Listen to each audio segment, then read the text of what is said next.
Hello, everyone, and welcome to Screenwalks. My name is Marco De Mutis. I am digital curator at Fotomuseum Winterthur in Switzerland. And together with John Uriarte at the Photographers Gallery in London, we have created this collaborative program of fortnightly live-streamed events.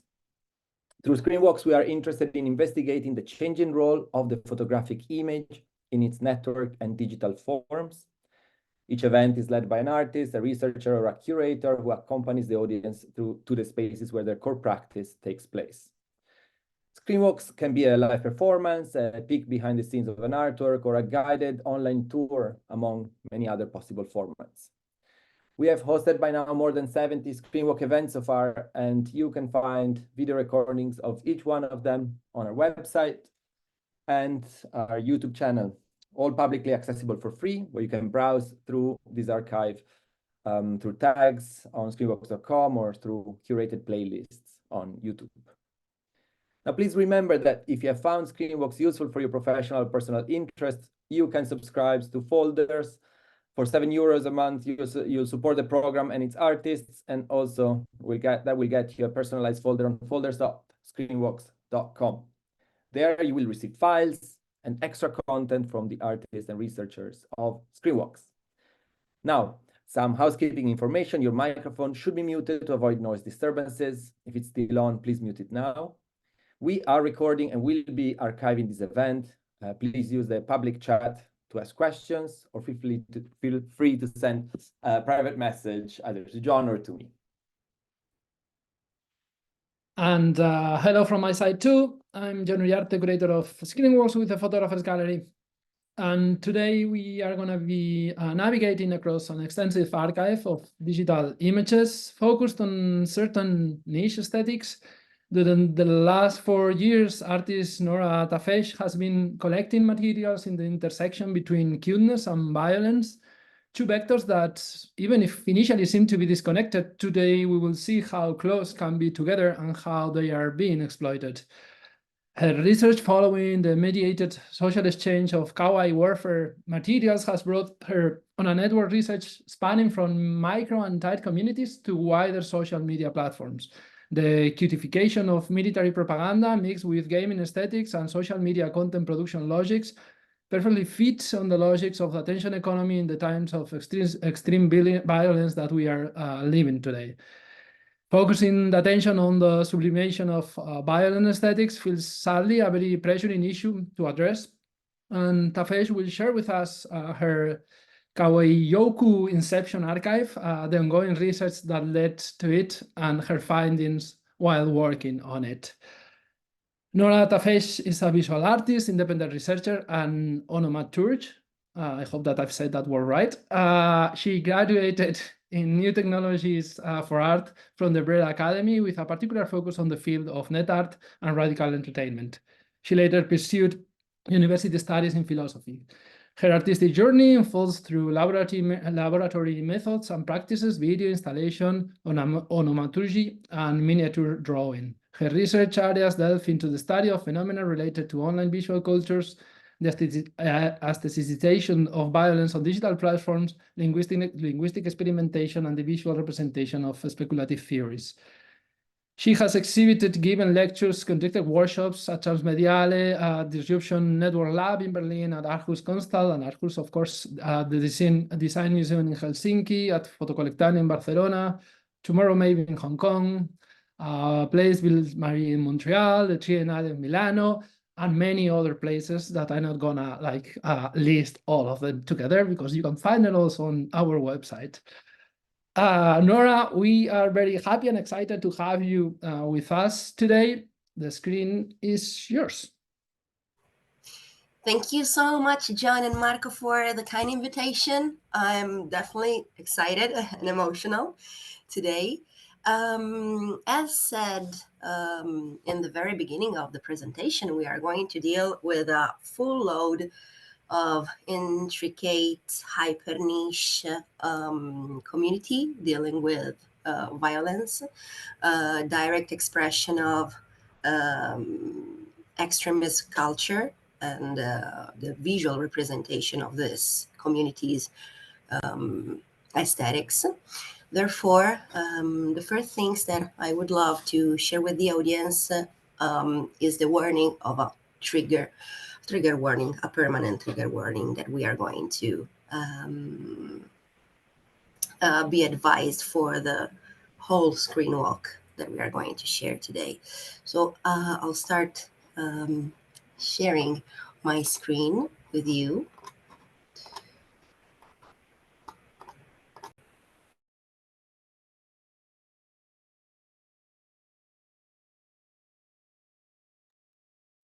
Sorry, Nora, you're muted by some reason.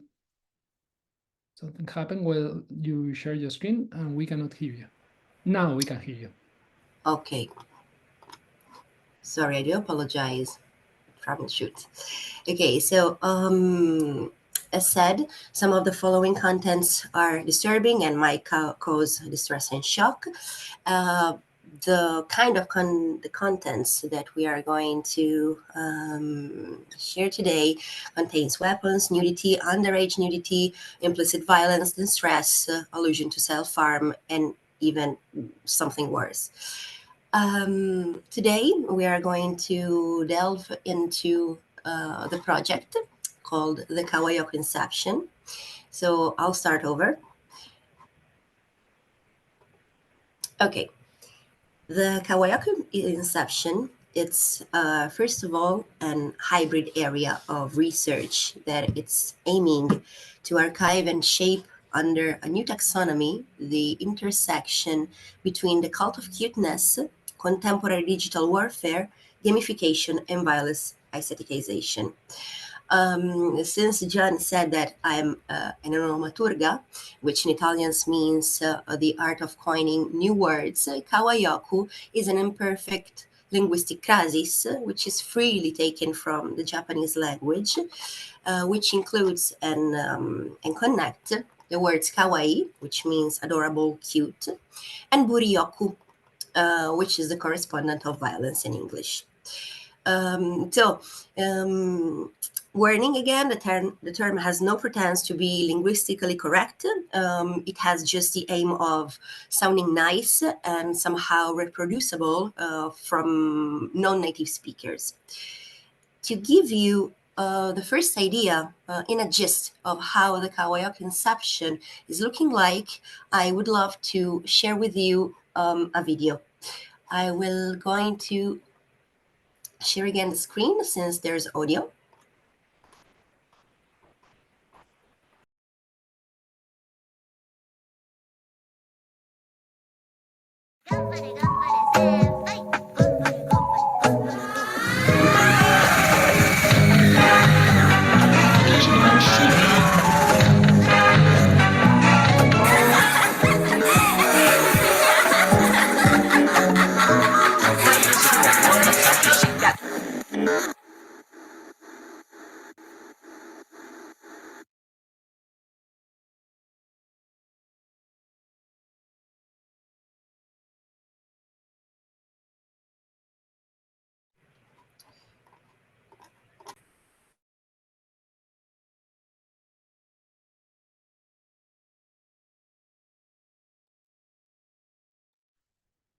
Sorry, Nora. Again, I think when you share a screen, for some reason, your microphone gets muted.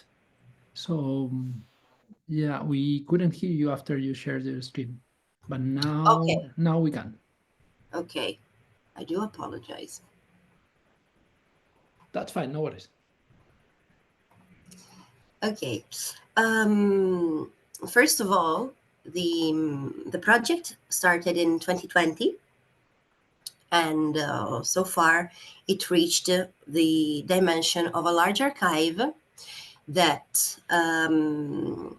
is somehow an adventure of an attempt to dive into the internet's nook and cranny to catalog, organize, and gather in a visual map that sense of direction that is often lacking within the internet jungle, where this research is taking places within those digital environments globally renowned like Facebook, Reddit, Twitch, Twitter, X, and other dominated social media dominated by a rampant youth like Instagram, Telegram, Discord, and TikTok. I started researching from one of the most visible aspects found of my social media feed. So since the very beginning of my online life, I've been constantly awash by also memes, unboxing video, and pink obsessed accounts, I would say, and a myriad of incredibly adorable collectible fetishes that decorate social anxieties. So in a word, it's the kawaii. You might be already familiar with the term, but kawaii, it's incredibly consumeristic culture.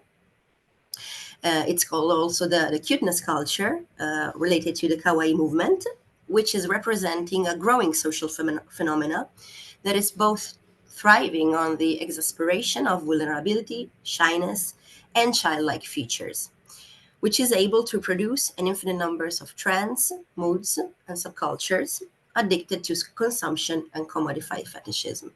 So I'm trying here to scroll very slowly in order to help you to, I know can sound crazy, but digest some of these pictures, which are encompassing what we are now trying to explore. So I'm here sharing with you a large map, which is the educational tool and a visual map that I built so far, starting from the 2020 when this project sparked the first inspirations and the first hints, first cues, to develop the intricacy and this complicated world that interconnect different area of research, which is one of the many, the wholesome memes, the, I think, quite popular trend of the ASMR video, which are an infinite collection of cute trophies, consumeristic sort of realm that you can find online, where different users worldwide, globally widespread, are sharing different objects they do purchase online related to kawaii decorations, a lot of accessories, pink hues, plushies, and different kind of objects that are trying to decorate their own private dimension, which is oftenly a bedroom. So if you can, okay, good. So basically, I've also built this sort of thermometer, which is trying to help the viewers to understand the degrees of abomination that the whole archive is trying to encompass. So we are starting from vulnerability, adorability, consumerism, and in some cases also trauma. Sorry, not sure how come. Okay, I need a little hand. It's quite often also to find in some super hyper niche communities an area called trauma core, which is a form of daily journalism, a personal journalism that helps users and people to cope towards trauma, engaging with super cute aesthetics, especially Hello Kitty, My Melody, and the most pink icons from the Sanrio industry. And Sanrio is the $1 billion industry that is thriving on the culture of cuteness. Then we will also find something still quite common to find, which are the Lolita aesthetics, which pertains anything that relates to the infantilization of an old body. So you can see this super large use of ribbons, the super large use of pink wigs, and somehow the extension of the real body that try to tense towards some sort of in reality. So we would also can call it when an old body is trying to transfigure itself into a doll body. So something that can be objectified. So in this area, we can find the social rituals, controversial irony, and ambiguity. For instance, again, related to memes, it's quite common also to find in average feeds this sort of memes that are interconnecting into sarcasm, post-irony, cynism, again, employing super cute aesthetics. Most of the times, they are trying to distinguish themselves from the notion of beauty. A very important concept is that we have to distinguish cuteness from beauty, as the notion of beauty is distinguished in the terms of the cuteness is in the attempt of the removal of any contrast. So by its desire to get lost in connotation and to dismantle every solid pillar of what beauty is, cutes somehow eludes dichotomies, despises opposition, and resonates with conformism and no disturbance. So it's something that maybe we can find more in this area. Another consumeristic thread, it's of course the gamer setup, which again, it's easily found on TikTok, where the employment of this battle station, fully accessorized with unnecessary decorations, are largely used on different accounts. In the controversial irony, so we are already getting quite deeper, all of a sudden, what at first appeared sweet and mild started to went incredibly corrosive. So what appeared rude and brutal, through the aestheticization of the kawaii eyes, it's quite common to find on some subreddits and again, hyper niches communities, the interconnection of different sort of, I wouldn't even call it political or political commentary. It's just a sort of provocation or edgelording, if we can call it so, in terms of trying to spark debate or harsh critiques on the social media where this sort of contents are appearing.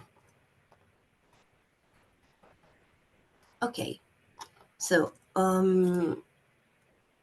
what it's important to bear in mind is that the kawaii culture keeps producing a majestic number of fandoms, like for instance in the kawaii gamer setups or the TikTok unboxing compilation and so on.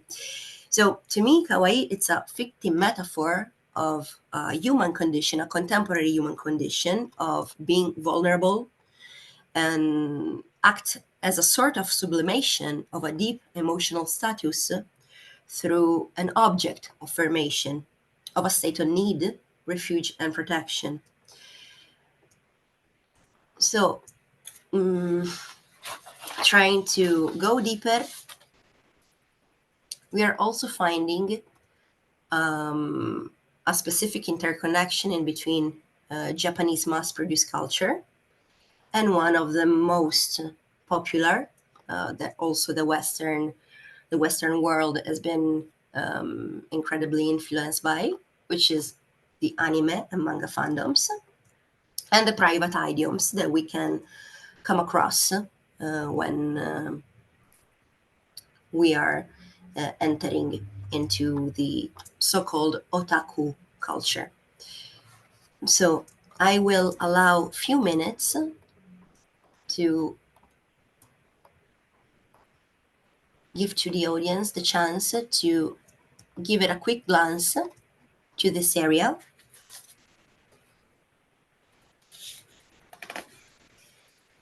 So you see then in here, you will find a larger portion of different areas that are trying to interconnect. A little note, a side note, that when I started this project in 2020, these different categories, I would say, and areas of research, they weren't that self-evident in the interconnection of the whole research that I was trying to pursue. So I tried to build up the scheme, this visual map, to contain this intricacy all at once. So a very central theme in this area is the e-girl, which is a Gen Z subculture, which is popularized by TikTok, that emerged a few years ago, that equals of being young, female, attractive, and online, which is existing mostly in the privacy of a bedroom. E-girl has been referred as a fashion industry, a future of online subculture, a stereotype, and sometimes even a slur. The e-girl, as maybe you can see some relations, this large use of pink wigs and facial expression, are playing around the imaginary of a contemporary Lolita on keyboard. So you see that in this segment, we are finding common features. So a recurrent term that it's encompassing the social online and offline obsession for women's body, mainly adult, but sometimes also young or underage body, at the threshold of reality and virtuality, is the waifu, which is a key term that it's used to refer to a fictional girl or a woman that once have a sexual attraction to, that you would even marry. So at some point, it was a studio case of a Japanese man, that spot the highlight in the newspaper as he got married to Hatsune Miku. Hatsune Miku, it's a Japanese character that we are also going to talk a little bit more later. And Hatsune Miku, of course, it's a manga character that has been popularized through the software developed in Japan, that led a very hyper niche portion of the Japanese society to gain an extreme attraction towards this character. So it's quite remarkable. This case that appeared a few years ago on the news. One of the most interesting side and obscure area of the archive in the Kawayoku, it's the dakimakura. The dakimakura, it's a body pillow that it's often depicting, again, the waifu, so the female bodies that you can eventually embrace or put it on your bed, that right around the election of Donald Trump, many alt-right and incel communities started to showcase and share on their own social media or different threads, whether it be Reddit or Telegram channels, depicting themselves with a set of rifles. So this is an area that I would love to share in terms of visual representation directly through the archive. So I wish to share with you some of these pictures. Hopefully the preview will help us. Okay. So one of the many pictures that I'm going to share. Okay, for instance, this is a Tsunemiku. This is the character that has been also portrayed as a sculpture. This sculpture, like a big plushie that the man that I was previously mentioning is living with. So you have to envision how the private dimension of a person that has shared his own story sparked incredibly harsh debate in both the Japanese society and also in the super judgmental Western society as well. So I'll give you a quick slideshow of the picture that will help you understand what the dakimakura is.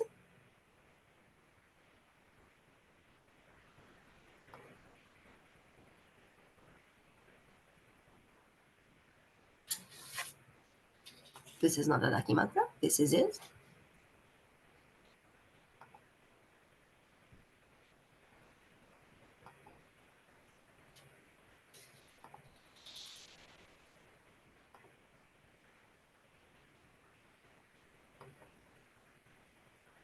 This is one of my favorite, as I do employ frequently this picture during laboratories, as the Kawayoku Inception is frequently employed as a starting point to open up debates and share different toolbox towards a broad audience of artists, a mixed teams of students and teachers or investigative journalists.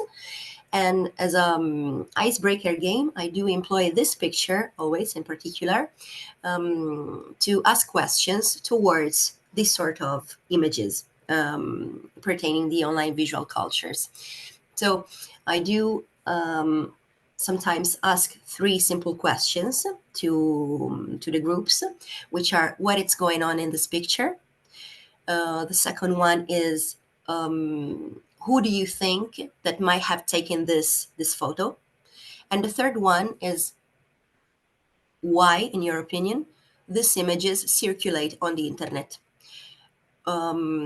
This has the aim of trying to build collectively a new meaning around a single image that we are mostly used to scroll, sometimes absent-minded in our daily routine while we are doom scrolling the feeds of Instagram, or maybe we are just passing through quite randomly into a channel or a Discord.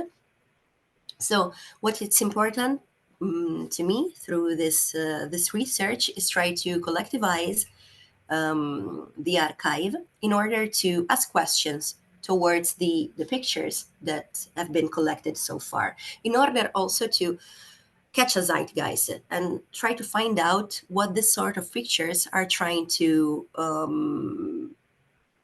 questioning us.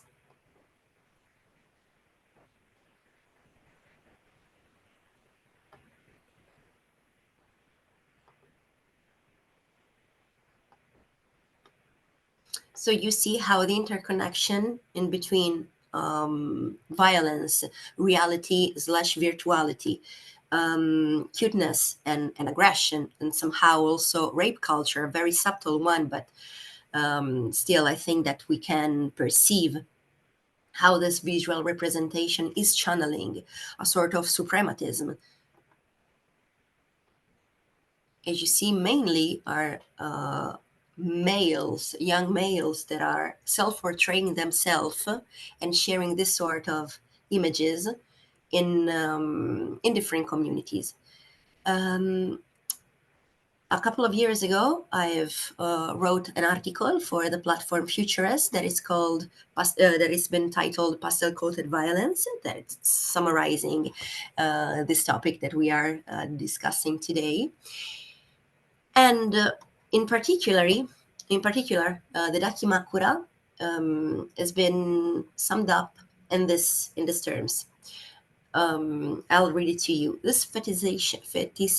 fetishization of both guns and waifus has led to disturbing trends such the unboxing the waifu videos, which here maybe you can have a quick glance also.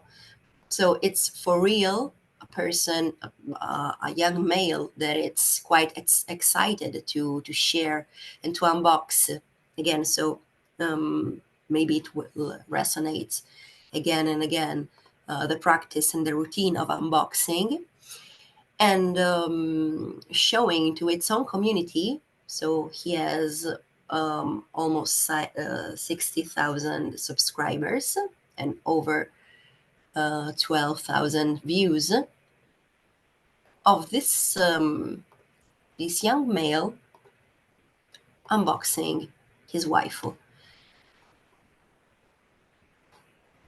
So sorry if I'm jumping from one topic to the other. So even more disturbing are the low quality photos that are shared on Reddit that depict, as you see, firearms placed next to the body pillows, featuring female anime characters, implying an unsettling connection between violence and the sexualization of fictional character. At its core, these combinations of guns and waifu represents a dystopian para-reality in which egomaniacal power of armed superiority is mixed with an unattainable perfection of a submissive, hypersexualized woman, which politically, in my personal opinion, this imagery symbolizes the triumph of radical conservatism, reinforcing a culture of weaponized freedom and promoting traditional gender roles of male domination and female submission. So it's quite important also to remember how a large part of this visual representation are directly connected to the alt-right movement.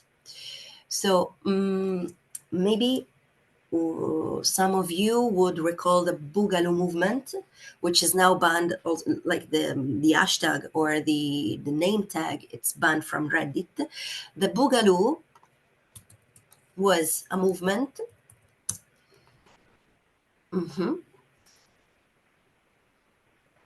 that gained popularity, Boogaloo Boys, during the 2020. It's basically a pro-gun movement, so they are Second Amendment enthusiasts, and the ideology and views can be conveyed under the domain of white supremacism, neo-Nazi sometimes, and for sure anything that it's related to an extremist movement.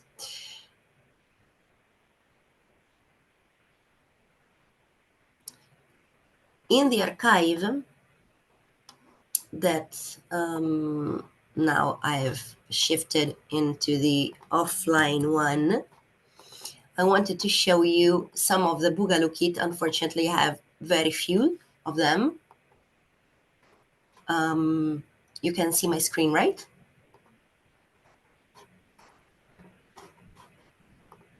Yes? Can you? Yes. Okay, good, sorry. Okay, some of which are these,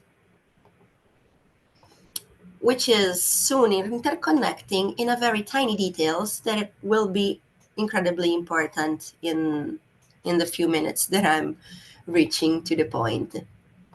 So some of them have been collected. You see also the poor quality of the images. Sometimes it's quite hard to get while you are researching on online visual culture and digital material, high quality kind of contents.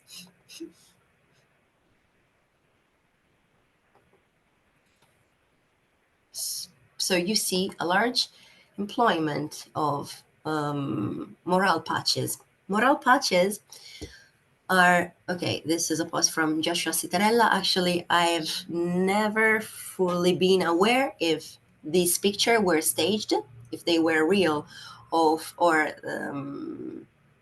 or the purpose of the showcase of this sort of images was made to create a sort of performance, or if they've been collected by Joshua Citarella to document a live movement. Okay. So, as said earlier, it's quite important to remember how important is the tactical industry, which is a booming industry where you see how the anime girls have been employed to create these morale patches. Morale patches are exactly what they are, but embroidered patches that have been employed in the past from the law enforcement and the military personnel, where now are very popular within the tactical gears from tactical shooters that you can find easily collected under crazy names, which are going under the name of, give me a second, weapons grade waifus, which is one of the many industries working at the intersection of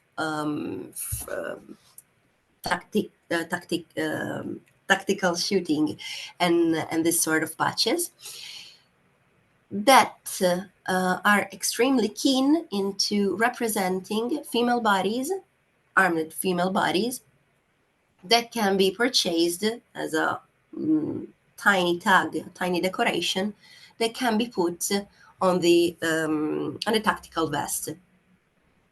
So I want to show you some of them, and in some cases, it's quite interesting how the community reacts. Most of them, most of the tactical community use private idioms, so it's quite hard sometimes to get what they are talking about.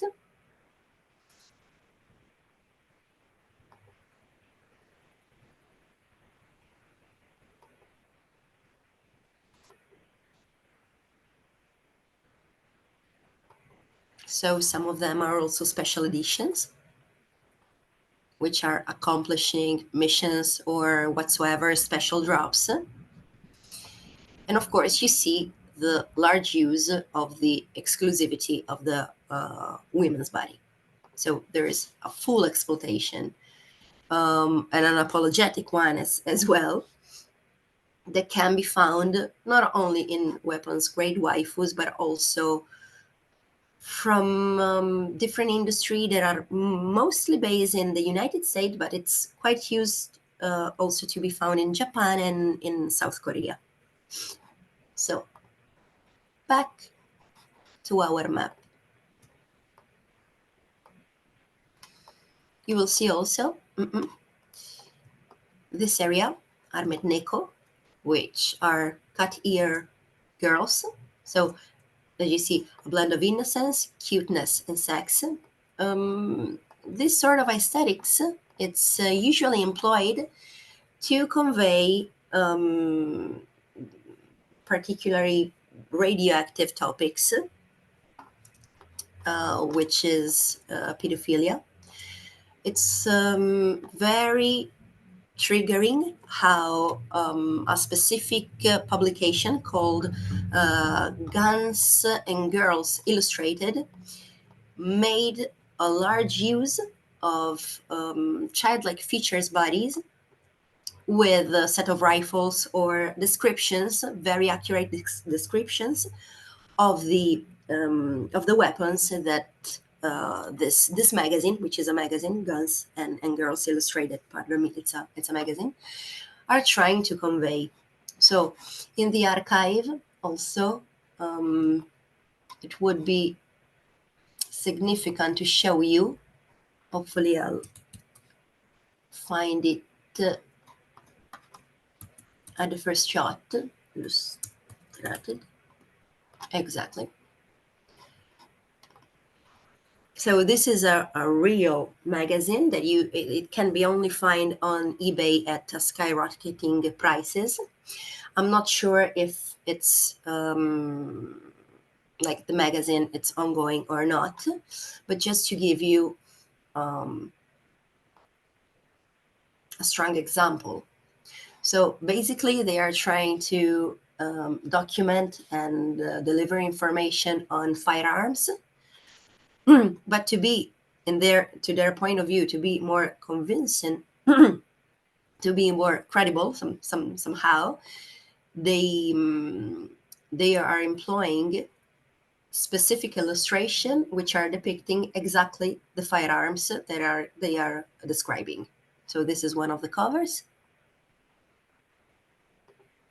During my research, this sort of horror has been somehow gold. I know it's crazy to say, but it's important sometimes to find tangible sources of this interconnection, which it's basically meaning that when you are theorizing and you are trying to connect dots in between very distant and afar topics which are collapsing to each other, finding this sort of documentation, of course, is not relieving the pain of being affirmative in your own theory, but somehow it's going straight to the point that something is seriously going on. Okay, so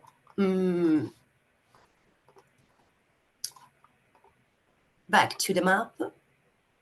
So we are already here into the area of hypersexualization, political disorientation, and aesthetic in armed forces.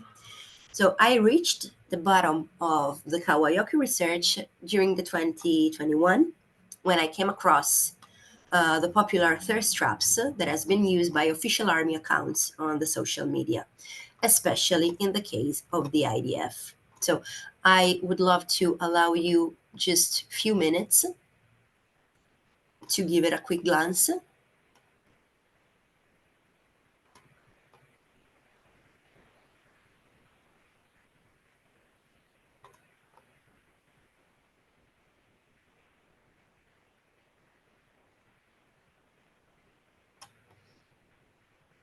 Also, we have in particular two cases,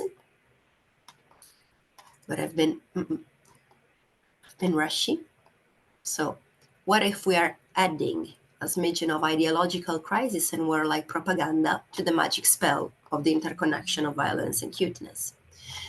So in here, we are dealing with the phenomenon of digital militarism, which is a complicated process that it's happening both online and offline, which is the employment of military propaganda during the digital age. So how information and communication technologies have turned into wartime arsenals, and how the internet and social networks are turned into digital battlefields.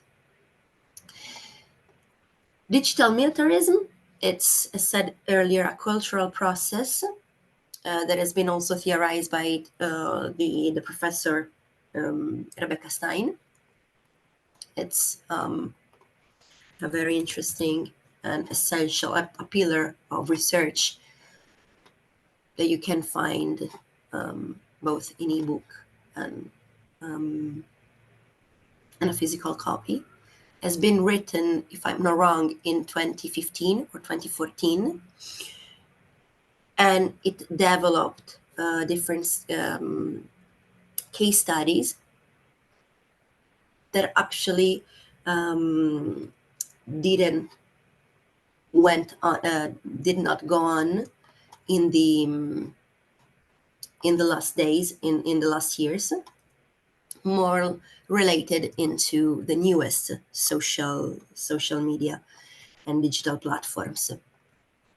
So just want to allow you a second to have, sorry if I keep zooming in and out, but it's quite hard to find the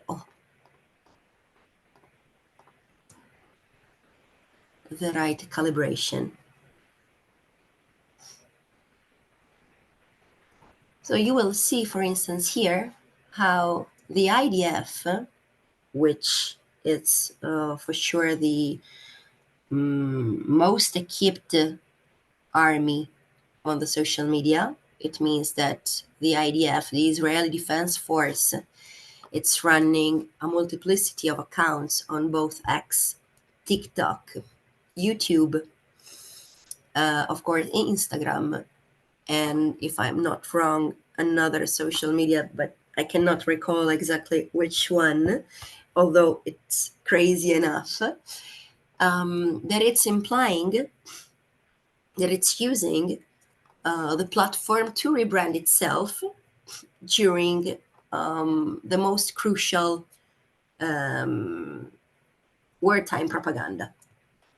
So while Israeli occupation forces were brutally evicting Palestinian inhabitants in the neighborhood of Sheikh Jarrah back in 2021, the social media became a very useful tool to amplify both this transnational solidarity towards Palestine, that also the support grew rapidly, but at the same time, millions of users were flooded with videos of young female soldiers from the Israeli Defense Forces that maybe some of you have been already familiar with, that appear on TikTok main pages, falling under the For You hashtag main trends.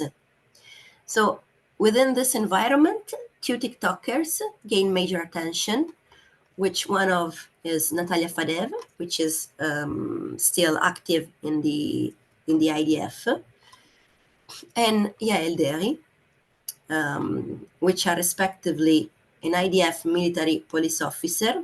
She has been an IDF reservist as 2022, but she has been called back into the genocidal action in the current state of genocide in Gaza, and Yael Deri, which is a former military police officer that has been herself being called back during the invasion of Gaza. So, and there I want to show you a few videos, because this is what we are talking about. Natalia Fadev has a multiplicity of aliases, which one is gun waifu. Again, as you recall, waifu, it's a key term, which means wife in a corrupted slang in between English and Japanese. Maybe I'll go offline for a second in the offline archive to show you more easily the videos. And the best part of this plan is no one can stop me. Sticking out your tongue for the picture. Or even, well, I have another idea to go straight to the Telegram channel that it's pertaining the Kawayoku Inception. So if you would love to join also in a second phase of our screen walk, it's more of a repository rather than an archive. So the purpose it's to update it's a journal the current state of the Kawayoku-ness, on how in the evolvement of the genocide in Gaza, how these soldiers are self-portraying themselves during this particular moment. So you see her, Natalia Fadev, alias gun waifu, on the Gaza beach, captioning IDF beach episode. So you can see a multiplicity of different contribution on how the internet is commenting her presence. For sure, we can call her a warlike influencer, like her fellow Eiluhan, although she is from the US Army. So she is, I would say, a military influencer, although she is playing on the unstable balance in between being fake and being real, being seriously enrolled in the US Army or not. So there's this specific threshold that it's playing on the audience, the public opinion ambiguity of whether be an enrolled military personnel or not. Oh wait, I have to reconnect again with the audio. We could hear that. That's fine. Ah, you can? Yeah. For some reason we can. So yeah, Crazy. you can keep. Yeah. Okay, crazy. Okay, this is the main page of Natalia. So she is reaching 8,000 followers. 800,000 followers. I'm sorry. Hold on. No, you stopped sharing the screen, so you should share it again. Sorry. Sorry. Okay, now you can properly hear me, hopefully. Yes. Sorry for the inconvenience. I said that I'm emotional. No. Okay, just to be very up to date, let's see what she has to share with us today. So these are her stories. She's frequently meeting shadow ban or suspension of her account.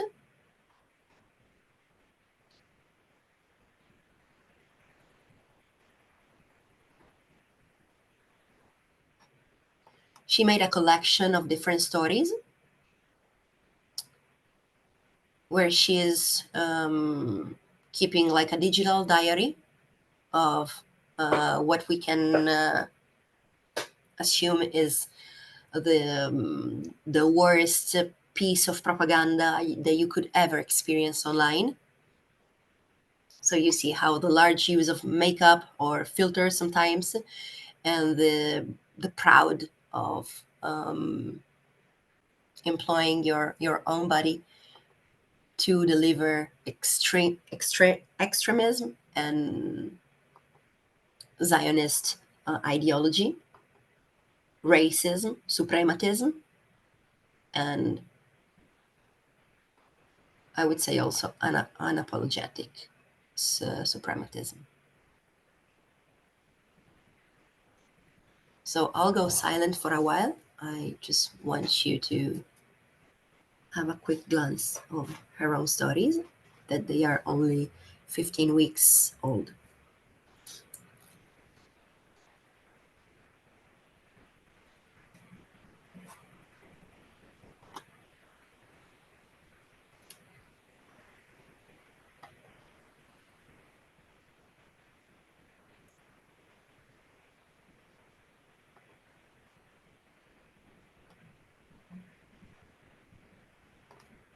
Or here you see in the thumbnail that she's making use of, I guess, artificial intelligence to create cover for her stories, her collection. They are quite repetitive. She is not allowing herself much of imagination. And this sort of process, of course, it's ongoing. So if we might go on TikTok, there is not only Natalia Fadev who is keep going on and pushing this narrative, but of course the IDF itself. As you will see, the importance of putting forward and putting ahead, again, young girls that are reformulating the direct expression of violence through this candor and beautified body, free of blood, free of dirt, given the extreme brutality of how the IDF is pursuing its genocidal scope. To the IDF propaganda, it's extremely important to keep on highlighting the spotlight on female spokesperson. So you see, this is quite recent. It's only a 3 days ago old video. you see this one as well?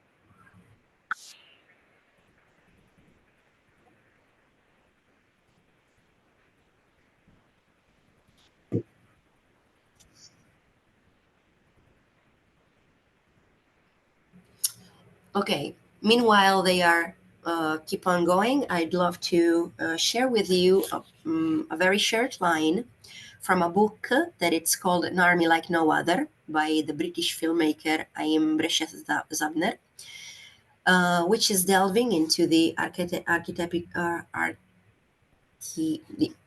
the stereotype of the representation of the IDF soldiers, where he is calling and he's raising the issue of how the contradiction between the helpless and the weaponized perfectly embodies the right to self-defense rhetoric, stating, while Palestinian male children are described as young men when they die, Israeli soldiers remain boys when they kill.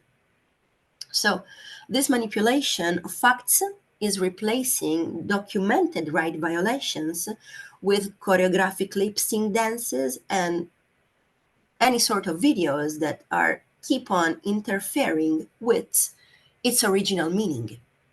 So the more refined the propaganda tools becomes, the more it can stealthily normalize a perceptive process that would otherwise be accepted or allowed. So when we are referring to TikTok dances and choreographies, we are talking about performance like this ones. So I'm picking one of many. Actually, it's quite hard to choose because there are plenty. We're still talking about Natalia Fadeev and White.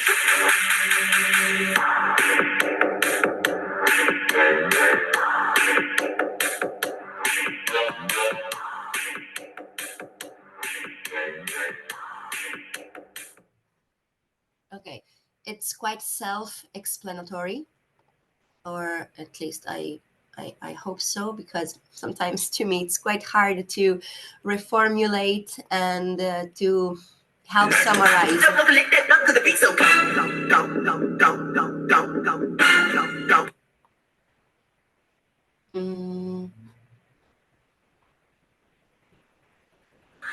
Got it.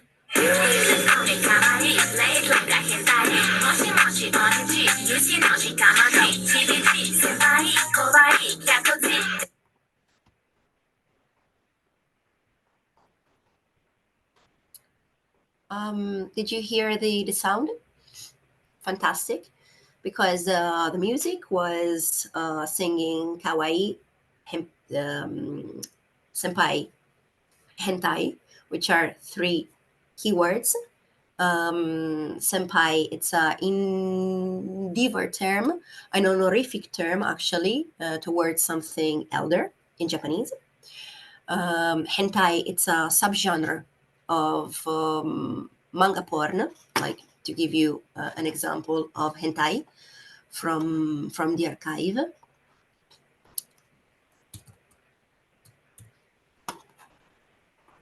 Okay, trigger warning, super trigger warning, and not safe for work, of course. This is a taste of what hentai is. So exaggerated proportion and hyper, I wouldn't even say hypersexualized because it's so self-evident, but you see how the interconnection of the, okay, this is way too much.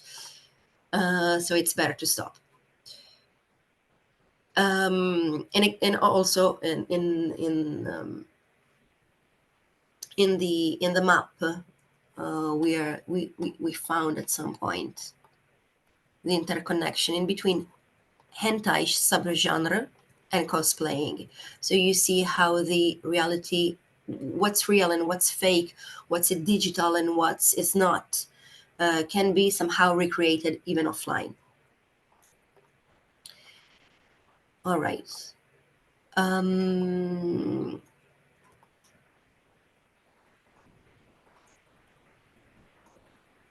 Okay, so you have here also another set of collections. It's not hard to find very cringy pages collected under the name Girls Defense. Not sure if it's still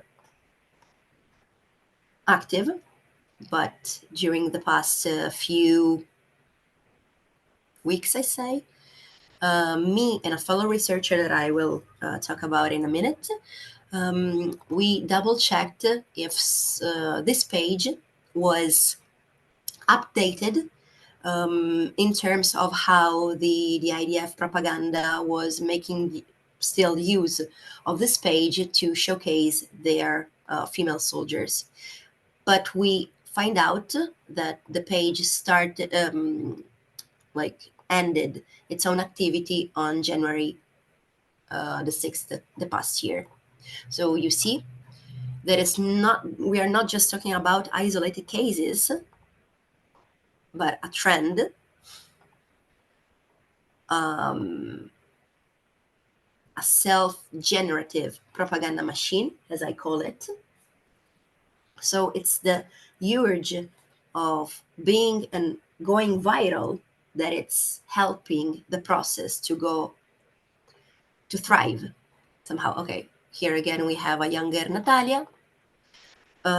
Here we have another case studio. Her name is Orin Julie. She founded Alpha Gun Angels, which is no longer active, but it was some sort of Pirelli calendar of IDF soldiers, female soldiers. They were embracing weapons, and they were somehow pursuing the path of glorifying Zionism in the same visual grammar of being model and influencers. So to give you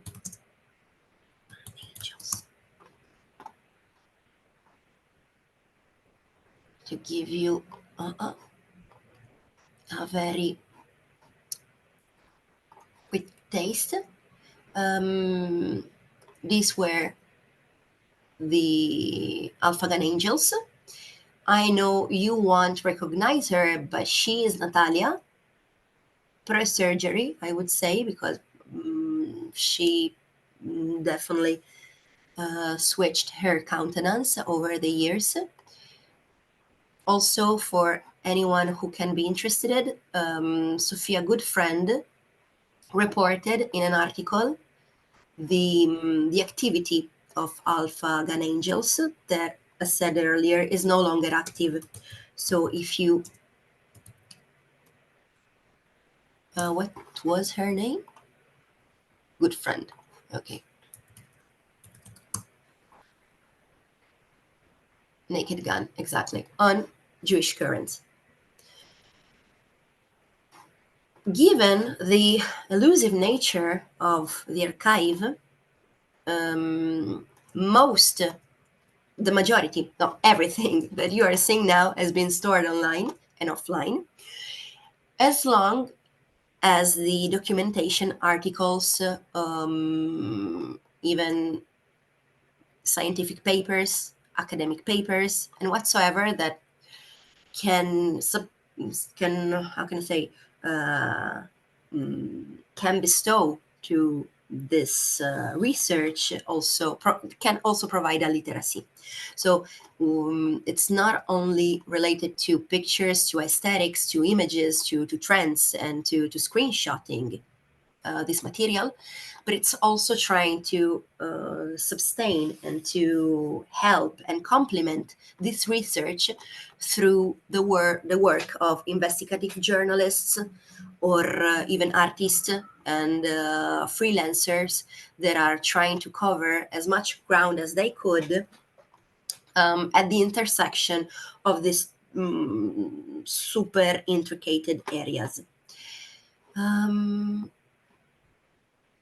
I do realize that I spoke for over an hour, I guess, and I'm not sure that I covered all the ground that I wanted. Okay, a very important thing that I want to add. There is a vital part of the archive that has yet to be embedded, which actually it's the work of a fellow researcher whose name is Tobia Paolo Bettoni. And he's doing an amazing job since a couple of years so far. And you can easily follow his work, which is mainly oriented into documenting how the Chan culture, the mimetic aesthetics, and the mimetic approach towards the Ukrainian invasion has been led so far. So, to give you a very quick and brief overview, this is how his channel, his repository, I would say, is looking like. Also, very important work that he is doing is to create a politically commentary and trying to explain, mainly in Italian, what is going on when you are coming across this sort of memes. So he elaborated a very extensive research that you can also find on iconografia.it, which is a magazine that can be found both online and on printed matter. You can search for Patria-chan, which has been released the past year. You can easily translate it, I guess, and maybe for the Anglophones or non-Italian native speakers, you are having a very extensive outcome of his research, who's trying to connect not only the contemporary history, but how the form of art intersecting with propaganda is recurrent in history. So he is also pointing out how the figure of Germany, which is now overlapping with the name of the country, Germany, has been employed during the affirmation of Nazism. Okay, so for your reference, here you have Archivio TBP, that I guess you can find easily t.me Archivio TBP. And something that I want to share with you before concluding, I would say, maybe if you have some Q&A, although I'm not quite over yet with all the full amount of things that I wanted to share with you. It's a video that we produced together, me and Tobia, for the platform Cinia. It's a commission work that debuted a few weeks ago, and here it is. So hopefully it's going to be self-explanatory, but of course, if it's not, it's totally understandable given the fact that we are not equally on the same page on these topics, because we are dealing with hyper niches, private idioms. It's quite hard, of course, so you can ask me later. Okay, so this is the video production that we made to try to convey all these themes.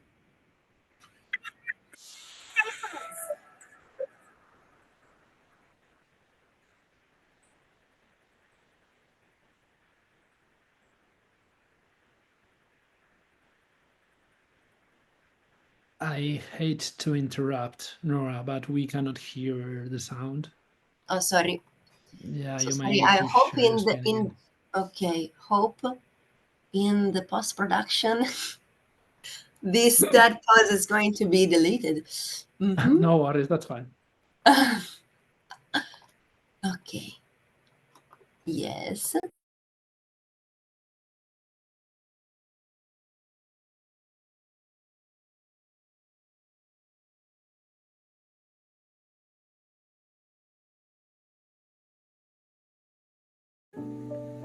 At your comfy battle stations, stream is about to begin. Sergeant Mi-chan reporting for duty.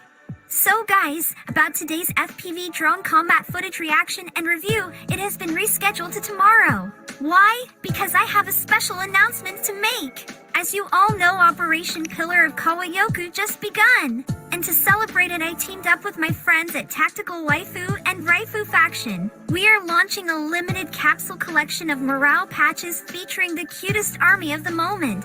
Bring down the wall between the online realm and AFK life. Blend kawaii aesthetics with kick-ass military gears. Let's get right into it. No more boring uniforms and name tags. Soldiers are now flexing patches with their online aliases. Bring the hype that earns you more than just medals. Live from the battlefield, we've got our favorite e-girl Neko reservist M4 gun waifu streaming her missions while literally nailing it. When you're down bad for occupation and you can pull everything from I Am My Desert Eagles to belt feds from your Tacti Magical backpack, then yeah, violating human rights is NBD if it means being with your fair-skinned goddess all the time. Embrace the I'm literally just a girl vibe. For you all little cute bloodthirsty boom boom enjoyers, these are not just soldiers, they're online celebrities. TikTok dances are fully integrated into military training programs. This is a special award for the strengthening of the reputation of the Corps to Miltalk influencer Nakbadani-san. Tank porn, you say? Making out with Merkavas is now a dream come true with these Ahegao tanks. Meet them as Mercavito 4, breaking boundaries like it's a game. Get our special Valor patches, put them on your most exquisite Tacticute uniform and achieve TikTok greatness. All patches are fine woven and finely embroidered.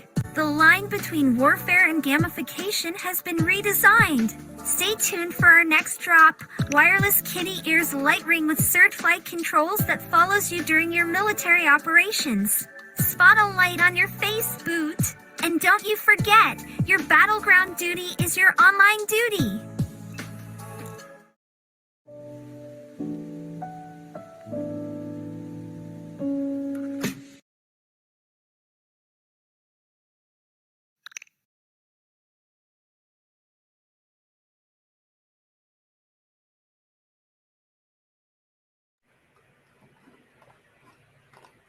Okay, can you hear me? Yes. Great. Okay, so in this video production, we wanted to condense and at the same time unpack all the outcomes of our respective research that can fall under the extremely radioactive and complicated world of the military industrial complex. So somehow this is an accelerated version of all the things that, all the themes, all the decorations, all the trinkets, all the super disturbing material that we have been experienced today in our screen walk. There's a little keynote also. Beside the visual map, I've also built a geographic map divided by social media, where the most relevant, the most prominent channels or accounts, thread can be found online, from which I am taking all the sources from.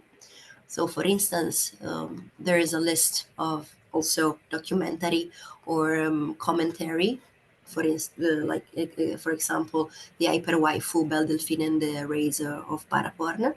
I have actually skipped the part of Belle Delphine, which is a key figure. She is accelerating again the imaginary of a Lolita on keyboard.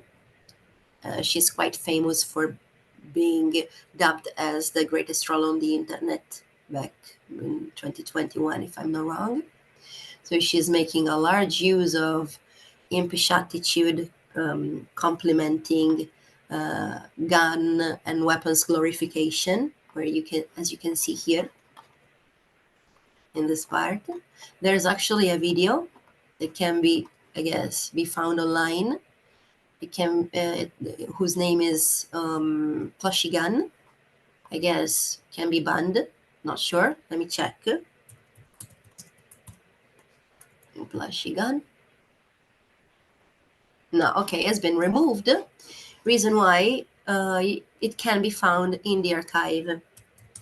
So as I was, I guess, saying earlier, given the very elusive nature and quite ephemeral, all the material that I am coming across, I am simply downloading and saving up for worse times, just in order to, as said earlier, catch in the zeitgeist. Therefore, if this video is no longer, but actually I cannot find it in, okay, here. Okay. Don't worry about the sound. It's not that important now, although it's a song where I guess she is singing herself. Okay, okay, okay. Okay, okay, okay. Okay, okay, okay. And here we are.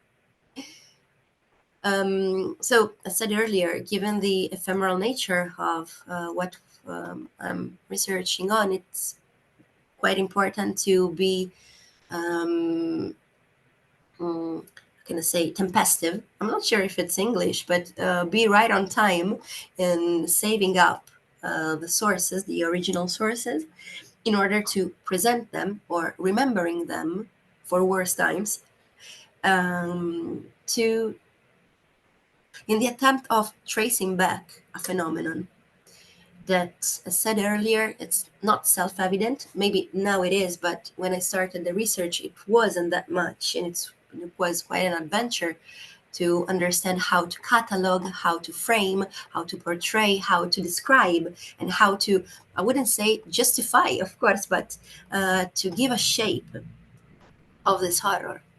So to me, it's quite crucial to analyze cuteness as a lens to an undermining reality and a source of feasible strategic and geopolitical power, as the link between digital militarism, online violence aestheticization, and the process of kawaiification. Okay, I'll give you a panning shot so you can see.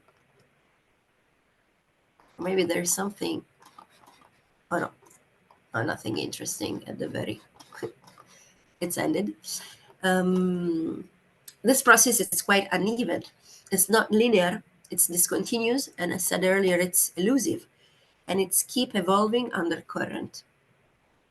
So by now I would stop talking, and if there's any questions, I will be happy to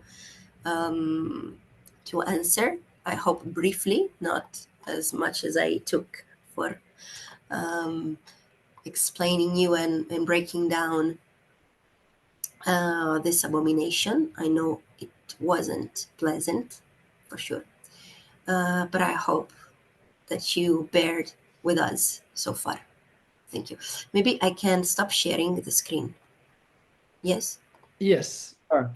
Thank you so much, Noura. This has broken us, but that's exactly a kind of breaking, as you said, that is also needed.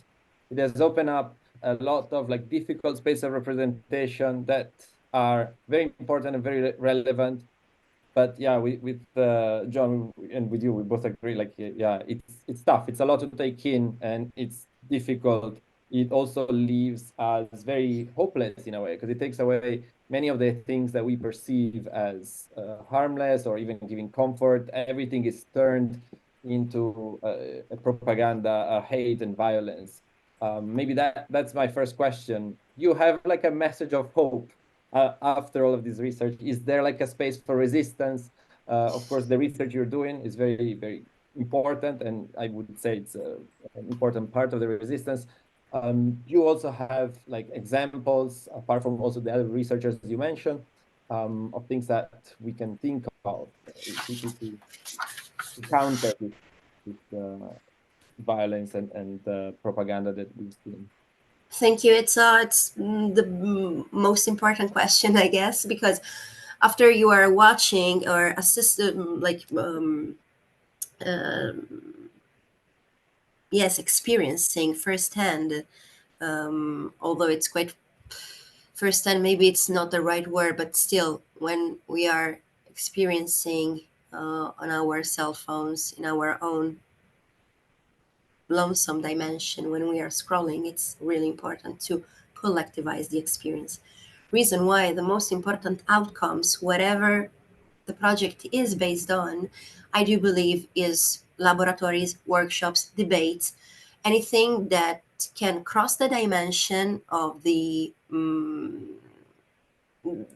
mere exhibition or show.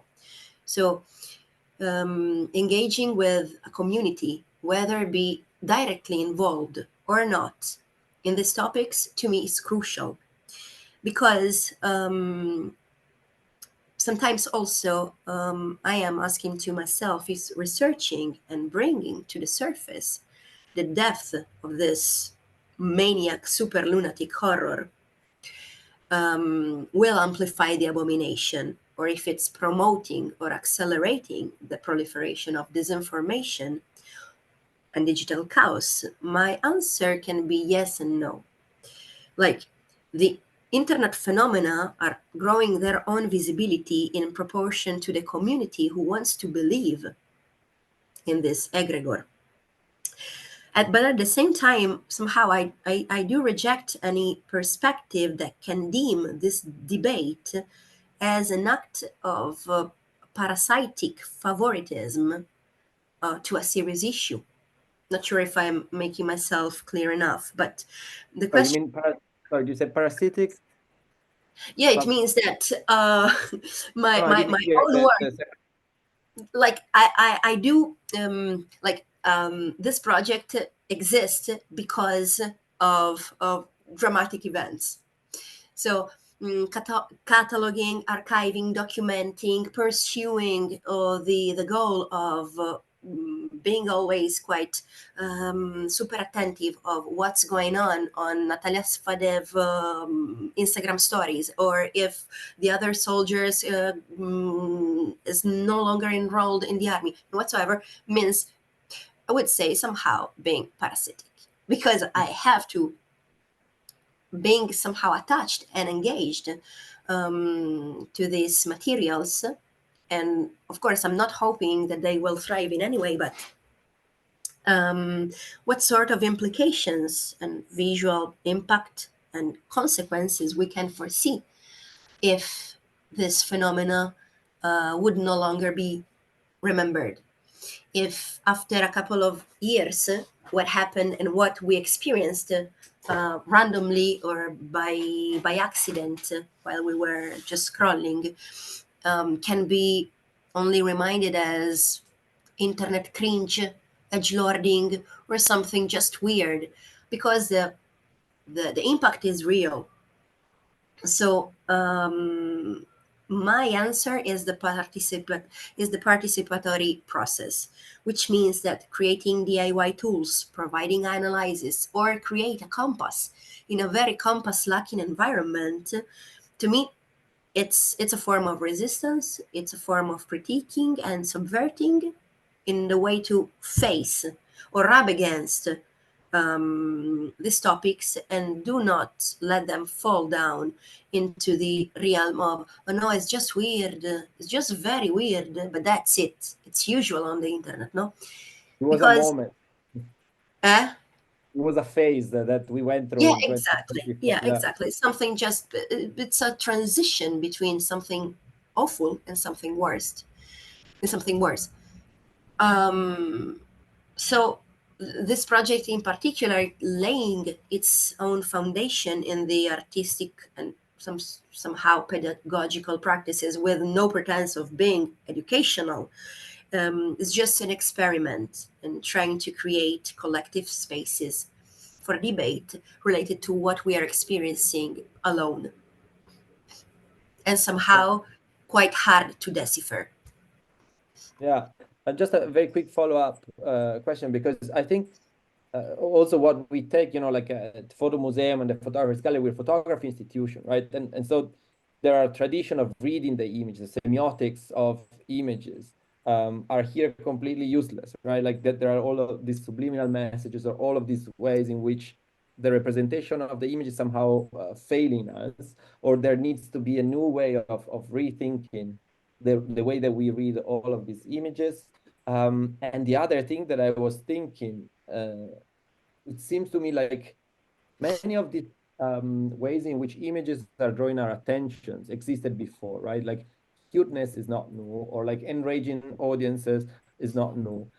Getting attention through different seductive strategies is not new. But what we've seen through different platforms is like almost like a systematic way in which all of these things are being farmed. At the museum, we were talking with some colleagues about this phenomenon of rage farming. So, you know, this phenomenon in which all of these emotions are really like quantified and capitalized and used in a very systemic way. Like there's almost like a mathematical calculation behind these videos that you showed. What's your take on that? Oh, it's hard to elaborate an answer. A very quick one. I feel like that we have to broaden the answer to the political relevance of fighting against the atomization of the academic world, which is not enough interconnecting with the popular in the best way we can understand the term popular experience to understand and slowly digest the speed of consumption. Because if we do create tools, it's not immediate that we can understand and learn how to engage with the tools that us ourselves, academics, researchers, artists, are developing. So my take is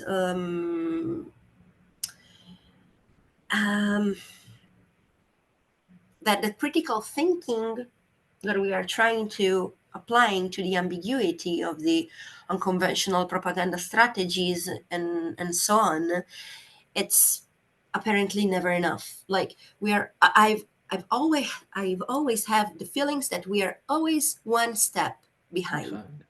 That everything it's going at such a fast pace that's it's not only hard to digest, but it's hard to meet and find the right time to discuss and to elaborate, to deconstruct, to digest and reconstruct again the meaning, but not only in the semiotic way, in the semiotic direction or the meaning of the term. I would say that we might need something more DIY, more direct, more popular. Like, I mean, to disseminate, to propagate the rhizomes of our own research and studies that can be more palatable for a broader audience, which is not artists, researchers, activists, artivists, but can be also employed by my mom, by my dad, because we do share. Of course, there's digital divides and many different aspects that doesn't make us feel equals while we are online. Of course, it's not. The Wi-Fi connection is a privilege. Therefore, it depends on what perspective we have to share common ground and create DIY tools that can enable us to do something. And relationship to this, I was thinking that, in fact, building an archive feels, as you said, sort of like going behind what's going on. I mean, even if it is still like a stop in the flow of images in which we live today, and it helps us to understand what is going on. I guess that, I don't know, I was wondering, have you ever thought on using other techniques that might somehow highlight the network relationships between the images, like how those images circulate, or how, like, among which groups or which kind of people or which profiles are trying to go behind the surface of the image? And maybe if you think that could be useful at all or not. Oh, yes. And that's something that I'm always delivering during the laboratories again, when they are oriented towards investigative journalists, as different area of expertise might rub against controversial topics in a different way, rather than I would be able to understand, engage with. So everything, any single detail to me, it's not just paranoia, but it's relevant. A question that it's quite used to turn to me, it's how about the user engagement? So the comments, how the fan base is reacting when a video is dropped, when the IDF is having a live stream on YouTube. And I do want to remind that the IDF is one of the first army, if I'm not wrong, maybe it was the first army to land on YouTube and Twitter. And one of the most viewed YouTube video that the IDF shared in 2008, if I'm not wrong, was the killing of Ahmed Jabari, which was an essential part in Hamas. So in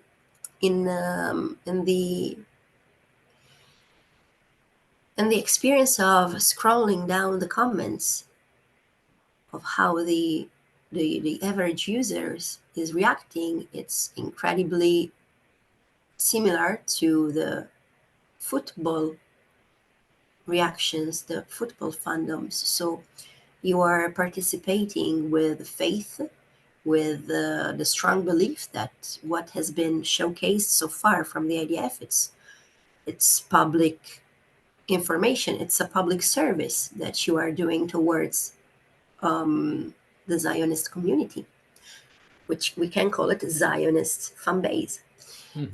So we can translate this. Again, I do not have a synonym for community. What can we use instead of community? Circle of people. Network. But a network, exactly. Anyway, whatever. I'm losing my train of thought.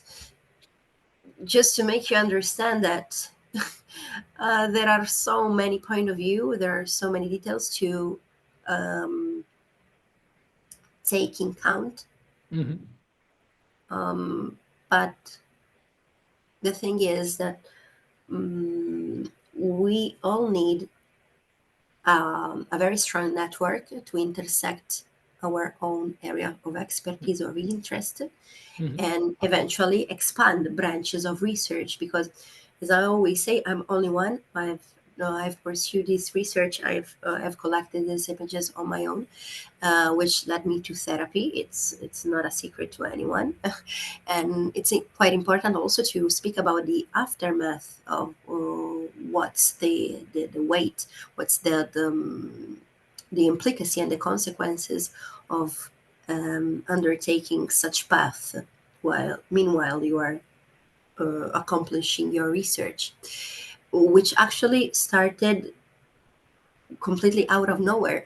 Something that I wanted to mention is that the research is hybridizing different intuitions, but it actually started, like one of the first intuitions started on occasion of the Freeport laboratory that has been held by Bani Brusadin and Cluster Duck Collective. And the laboratory was based on Me Manifesto. And the first hints has been inspired by the Detective Wall project. So actually, I'm sure there is no time left, but right? No.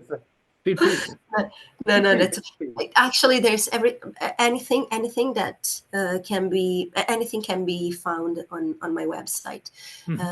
So I'm particularly keen in sharing as much as I know about anything that I am gaining day by day. In fact, I feel like you've shared quite a lot today. I mean, it's been super interesting and heavy to take, but important at the same time, I think. I also know that you are not feeling very well today specifically, so maybe we can leave it here today and give you some rest because it's been a lot. But yeah, I just want to thank you so much for sharing all this research and all the work that you've done with us and with our audience. And also thank you to the audience, to the people who joined today. Thank you also from my side, Nora. It's been really great, and you've been extremely generous. And I think this has been a super important screen walk. And hopefully, we helped a little bit also extending the reach to a network of people who can gain more awareness and can continue the discussion. We look forward to see where you're going to take your projects next and follow your next project.